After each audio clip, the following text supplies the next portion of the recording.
Bien-aimés dans le Seigneur, chers serviteurs et servantes de Dieu, que la grâce et la paix de Dieu reposent sur vous. Cet après-midi, nous allons poursuivre notre enseignement sur le thème central mariage, divorce et remariage. Nous allons aborder la troisième partie dont le sous-thème est la suite des lois et des règles qui régissent le mariage fondé sur Dieu et sur sa parole.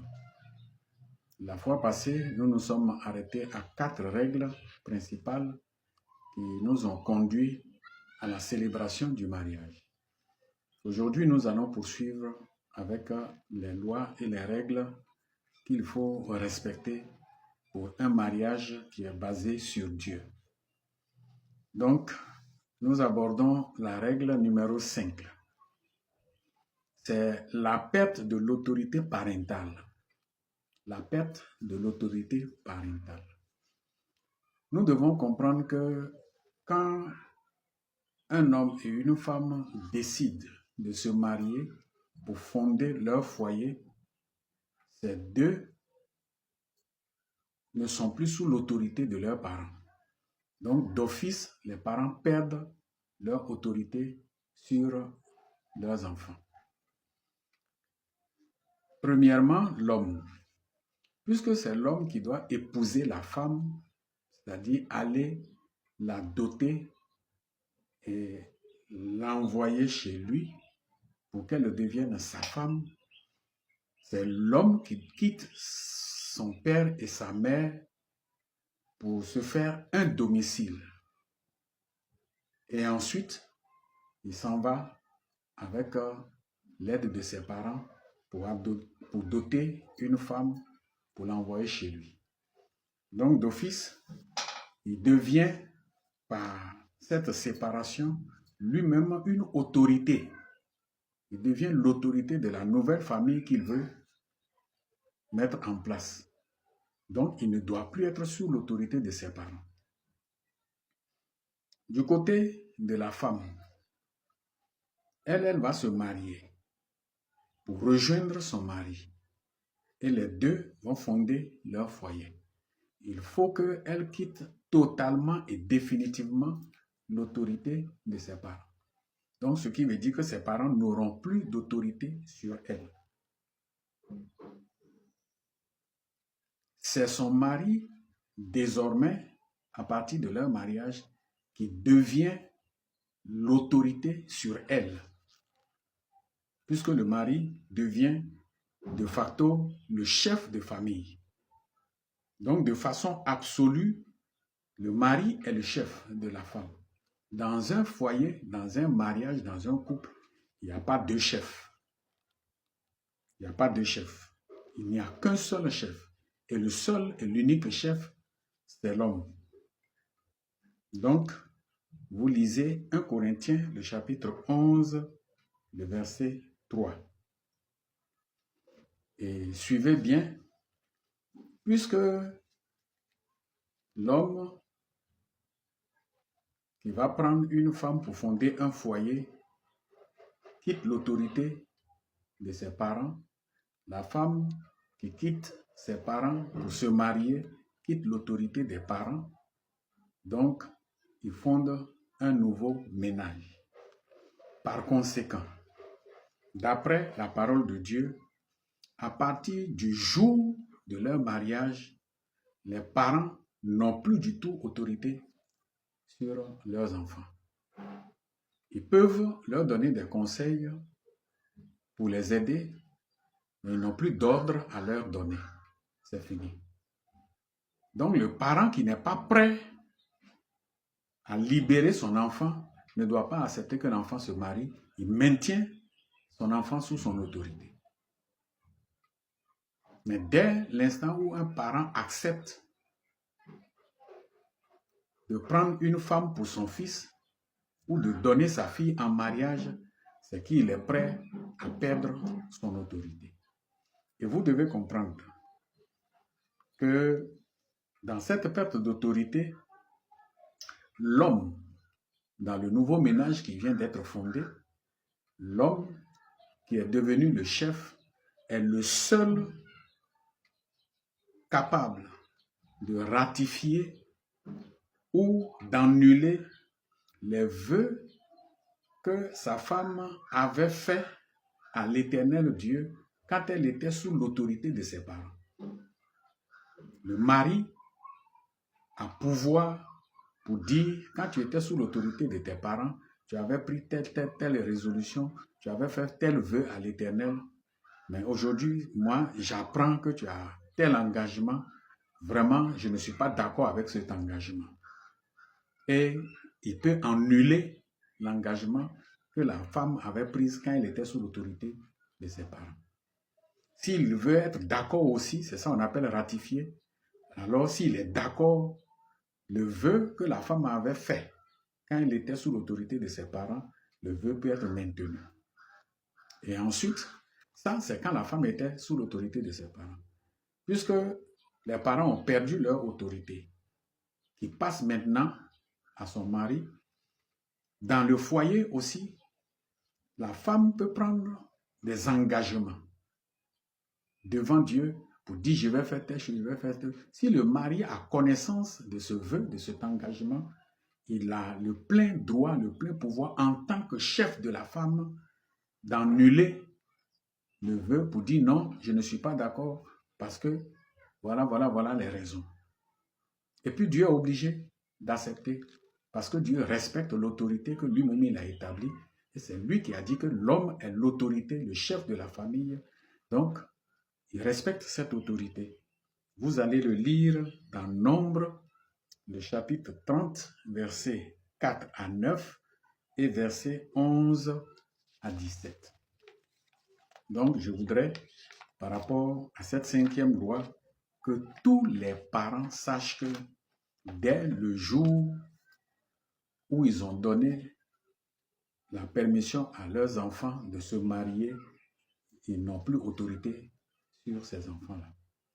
Vous dites, c'est moi, je t'ai mis au monde, ce que j'ai dit, c'est ce que tu vas faire. Non, ce n'est plus possible. Donc, tous les parents doivent le savoir. Ils perdent leur autorité le jour où leurs enfants se marient. Règle numéro 6. L'amour de l'homme pour sa femme, c'est une loi. Si vous n'aimez pas une femme, ce n'est pas la peine de l'épouser. Ce n'est pas la peine. Parce que la femme a besoin d'être aimée. C'est ce que Dieu a dit. Donc l'homme doit aimer sa femme et se sacrifier pour elle. Tous les sacrifices qu'il faut faire pour qu'elle soit heureuse, pour que vous puissiez vivre en paix, c'est le devoir de l'homme. Aujourd'hui, quand on apprend, les gens disent 50%, 50%, c'est une déviation. Le monde a mis 50%, 50%. Les enfants de Dieu aussi sont en train de tenir ce langage. C'est un échec du mariage. Vous lisez Éphésiens chapitre 5, versets 25 à 31. Loi numéro 7. La femme doit se soumettre à son mari et ne doit jamais prendre de l'autorité sur lui. C'est une loi. C'est-à-dire quand on parle de soumission de la femme, ce n'est pas lié aux conditions sociales. Ce n'est pas lié au fait que le monsieur a beaucoup d'argent, donc il faut que je me soumette. Non, non, non. Ou bien il est pauvre, je ne peux pas me soumettre. C'est une obligation. Donc la femme qui sait que elle ne peut pas rester sous l'autorité d'un mari, d'un homme, qu'il soit riche, qu'il soit pauvre, ce n'est pas la peine qu'elle cherche à se marier à cet homme. En le faisant, tu vas contre la volonté de Dieu. Tu deviens un instrument du diable. La femme doit obligatoirement se soumettre à son mari. Et ensuite, la loi du mariage dit que la femme n'a aucun droit pour prendre de l'autorité sur son mari. Prendre de l'autorité sur son mari, c'est commander son mari, lui donner des ordres, crier sur son mari. Ça, c'est interdit dans le règne de Dieu. La femme ne doit pas prendre de l'autorité sur son mari. Ce n'est pas à la femme de dire à l'homme ce qu'il doit faire. Donc, si dans le ménage, dans le foyer, vous êtes marié et que le mari consulte la femme avant de faire certaines choses, c'est une grande considération. C'est parce qu'il estime qu'elle peut lui donner de bonnes idées. Mais on analyse et puis, bon, on prend ce qui convient. Mais c'est interdit qu'une femme prenne de l'autorité sur un homme. Vous lisez cela dans Éphésiens chapitre 5, versets 22 à 23 et 1 Timothée chapitre 2, versets 9 à 14. Loi numéro 8. L'interdiction du divorce. On a déjà étudié le mariage qu'on appelle une union scellée par Dieu, basée sur Dieu, qui ne doit jamais être dissous. Donc, c'est une loi, c'est une règle. Un mariage légitime, fondé sur Dieu, avec l'accord des parents, le consentement des prétendants, ce mariage ne doit jamais être dissous. Quelles que soient les raisons. Vous vous êtes accordé et puis vous êtes marié. Nous avons vu la fois parce que s'il y a faux et usage de faux, Dieu n'est pas dedans. Mais un mariage légitime, normal, fait sur la base de la parole de Dieu, ne doit pas être dissous. Même s'ils sont mariés et qu'ils n'ont pas d'enfants, ce n'est pas une raison pour divorcer. Parce que ce n'est pas les enfants, ce ne sont pas les enfants qui ont fait le mariage. On se marie et puis après Dieu nous bénit, il nous donne des enfants. Donc on ne peut pas divorcer parce qu'on est marié et puis on ne peut pas faire d'enfants. À moins que le mal qui empêche de faire des enfants était là et puis la personne l'a caché. Ça rejoint le cadre de faux et d'usage de faux. Mais il n'y a aucune raison pour divorcer. Si le monsieur avait du travail, il gagnait beaucoup d'argent, et qu'une situation survient, il perd son travail, il n'a plus les moyens, ce n'est pas parce qu'il est devenu pauvre que la vie commence par devenir difficile pour vous que vous allez divorcer. C'est impossible. Donc, la loi numéro 8, c'est l'interdiction formelle du divorce pour un mariage scellé par Dieu. Vous lisez cela dans Malachie chapitre 2, le verset 16, dans Marc chapitre 10, verset 6 à 9. Et alors, vous retenez qu'il faut s'efforcer de régler tous les différends, c'est-à-dire tous les conflits qui peuvent survenir au milieu de vous, dans votre foyer, dans votre couple. Parce qu'il n'y a aucun problème sur cette terre-là qu'on ne peut pas régler. Maintenant, si la bonne volonté fait défaut et que vous n'arrivez pas à vous entendre, là, c'est vous qui avez refusé de vous entendre. Mais ça ne vous donne pas le droit de chercher à divorcer, à vous séparer. La loi numéro 9, le divorce conditionnel. Le divorce conditionnel. Ce n'est pas un piège pour un homme de se marier. Nous entendons souvent des gens dire « je me suis mis la corde au cou » parce qu'il s'est marié ou bien parce qu'elle s'est mariée et que le mariage là, ça ne fonctionne pas bien. Il veut se défaire de ça et dit « j'ai mis la corde au cou ». Le mariage n'est pas se mettre la corde au cou. C'est parce que le mariage est la meilleure chose que Dieu donne à l'être humain pour sa stabilité, que Dieu a dit, il n'est pas bon que l'homme soit seul. Il dit deux valent mieux qu'un. Parce qu'il retire un bon salaire de leur travail. Deux valent mieux qu'un. Parce que s'ils couchent ensemble, ils auront chaud. Deux valent mieux qu'un. Parce que si l'ennemi attaque un, les deux vont s'associer pour affronter l'ennemi, ils auront toujours la victoire. Mais il dit malheur à celui qui est seul et qui n'a personne pour lui tenir de près. Donc, que personne ne dise à cause de son mauvais cœur, de sa dureté, que je me suis mis la corde au cou. Le divorce conditionnel. Un mariage basé sur Dieu, sur sa parole, sur la crainte de Dieu, peut virer au pire en succombant aux attaques du diable. Parce que si vous ne veillez pas, le diable, lui, va toujours vous attaquer. Si vous ne veillez pas, vous allez tomber dans les pièges du diable. Et de tels mariages peuvent basculer. Malgré que c'est un mariage fondé sur Dieu, mais ce mariage peut succomber aux attaques du diable. Au point que les deux ne peuvent plus vivre ensemble. Mais si c'est le cas, et que toute tentative de conciliation échoue, pour préserver la vie, ils doivent se séparer. Parce qu'ils ne peuvent plus vivre ensemble, ils ne s'entendent pas. Vous avez fait tous les efforts pour les réconcilier, ça ne va pas. Et si vous les laissez ensemble, si ça continue, un matin vous serez surpris que l'un d'entre eux tue son ami. Donc, pour ne pas laisser les gens s'entretuer, pour dire qu'on ne peut pas divorcer, la loi de Dieu dit aussi qu'on peut divorcer à une condition. À condition que, quand on divorce, on ne va plus se marier jusqu'à ce que l'un des partenaires décède. Ce n'est pas toi qui vas faire la sorcellerie pour le tuer.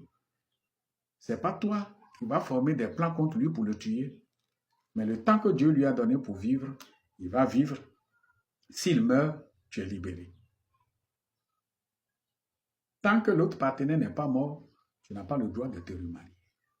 Ça, il s'agit des enfants de Dieu. Les païens ne sont pas liés à ça. Mais quelqu'un qui dit qu'il est enfant de Dieu, il est soumis à cette règle. Il est soumis à cette règle. Donc, c'est ce que les gens ne comprennent pas.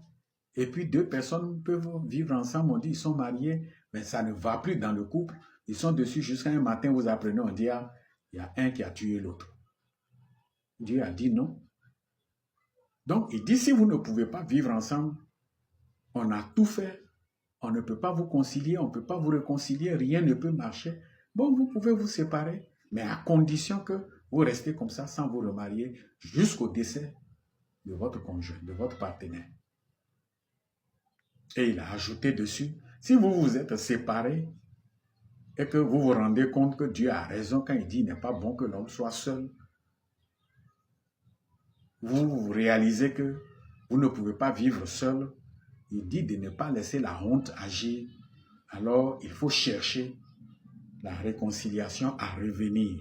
Et nous estimons que deux personnes qui se sont séparées, qu'on n'a pas pu rassembler, qu'on n'a pas pu concilier, si après leur séparation, ils réalisent qu'ils doivent revenir ensemble, c'est qu'ils sont d'accord maintenant sur les choses qui les divisaient. Donc, ils sont d'accord, chacun est prêt à changer. Dieu dit, bon, vous revenez ensemble et puis vous reprenez votre vie. Donc, c'est la seule condition pour que un chrétien, un enfant de Dieu, qui est marié, divorce. Si ce n'est pas la condition, ce n'est pas possible. Vous lisez cela dans Romains, le chapitre 7, versets 1 à 3. Et 1 Corinthiens, chapitre 7, versets 10 à 11. Nous allons nous arrêter là pour aujourd'hui. Si vous avez des questions, posez-les. Si vous avez des objections, nous sommes prêts à recevoir vos objections. Et si vous avez aussi des appuis, vous pouvez le faire savoir. Mais il faut qu'on cesse de tordre le sens aux saintes Écritures. La Bible dit que l'Écriture ne fera pas l'objet d'une interprétation particulière. Ce qui veut dire que chacun ne va pas se lever et puis donner l'interprétation qu'il veut à la parole de Dieu. Dieu a parlé de façon claire dans un esprit et il faut que celui qui parle de la part de Dieu, qui interprète la parole de Dieu, dise exactement ce que Dieu a dit. Donc tu n'as pas ton avis à donner sur la parole de Dieu. Elle est claire, c'est à toi de l'accepter ou non.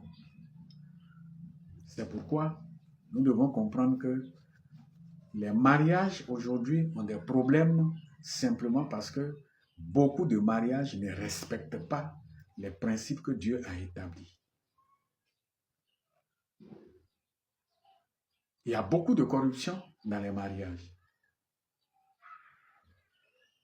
Quand quelqu'un prie pour se marier, il doit chercher la volonté de Dieu. Et si en priant, en jeûnant, en priant, Dieu lui dit, ce mariage-là, ça ne va pas t'aider, il faut bénir Dieu et puis mettre fin à ça. Mais si on dit, on va faire, Dieu va arranger, Dieu va réparer, si Dieu n'est pas dedans, vous allez lutter jusqu'à ce que ça ne va pas marcher. Et puis les règles que nous avons énumérées aujourd'hui, la perte de l'autorité des parents, si ce n'est pas respecté, même si le mariage est fondé sur Dieu, ce mariage va échouer parce que les parents vont toujours intervenir dans ce foyer comme si ces enfants-là sont encore des mineurs entre leurs mains. Et ce sont ces parents qui deviennent les problèmes pour de tels foyers. C'est mon enfant. Hier, il était ton enfant, mais aujourd'hui, il est devenu un adulte. Il a fondé son foyer. Tu dois le laisser tranquille. Ils ont des aides à vous apporter. Ils vont vous apporter les aides qu'ils vont vous apporter. Mais vous n'avez plus à vous ingérer dans le nouveau couple qui est formé. C'est contre la volonté de Dieu que ces parents-là veulent exercer leur autorité dans le foyer de leurs enfants. Maintenant, si à cause de vous, les deux n'ont pas pu s'entendre jusqu'à ce qu'ils soient obligés de se donner le dos, de se tourner le dos, de se séparer, sachez que c'est vous qui détruisez ce foyer. Mais si vous les avez obligés à se séparer, ils vont se séparer, mais si c'est pour leur salut, ils n'ont plus le droit de se remarier. Donc, il vaut mieux libérer les enfants quand ils sont mariés. Il faut mieux les libérer. Ton fils qui était sous ton autorité, dès le jour où il se marie, il n'est plus sous ton autorité. Il devient lui-même autorité, chef de famille. Ta fille qui était sous ton autorité, dès le jour où elle se marie, elle n'est plus sous ton autorité. Tu as perdu ton autorité. C'est fini. Parce qu'elle est devenue indépendante. Donc, elle passe sous l'autorité de son mari qui devient de facto son chef absolu. Donc, toi, tu n'as plus d'ordre à donner là-bas. Et tu ne peux pas imposer tes conseils. La Bible dit que le salut est dans le plus grand nombre de conseillers. Donc, on ne rejette pas les conseils qui peuvent construire. Mais même si tu es père ou tu es mère et que tes conseils ne peuvent pas les aider à construire leur foyer, ils doivent rejeter tes conseils. Maintenant, il y a des couples chrétiens qui ne comprennent pas ça. Ah non, je ne peux pas désobéir à mon papa. Il est mon papa, je ne peux pas désobéir à ma maman. C'est ma maman. Mais c'est ton papa, c'est ta maman. Mais dès le jour où ils ont accepté que vous vous mariez, ils ont perdu leur autorité. Et leurs biens ne sont plus vos biens. Et les biens que vous allez acquérir, ce n'est pas aussi pour eux. Donc tout ça là, on doit comprendre.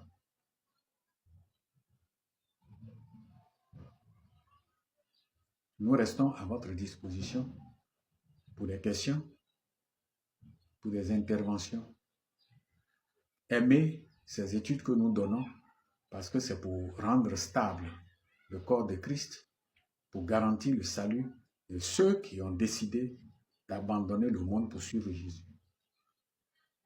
Partagez dans tous les groupes. publier, republier ces vidéos. Abonnez-vous pour que cela nous permette même de faire des directs pour traiter directement certains sujets où vous pouvez interagir directement. Que Dieu vous bénisse.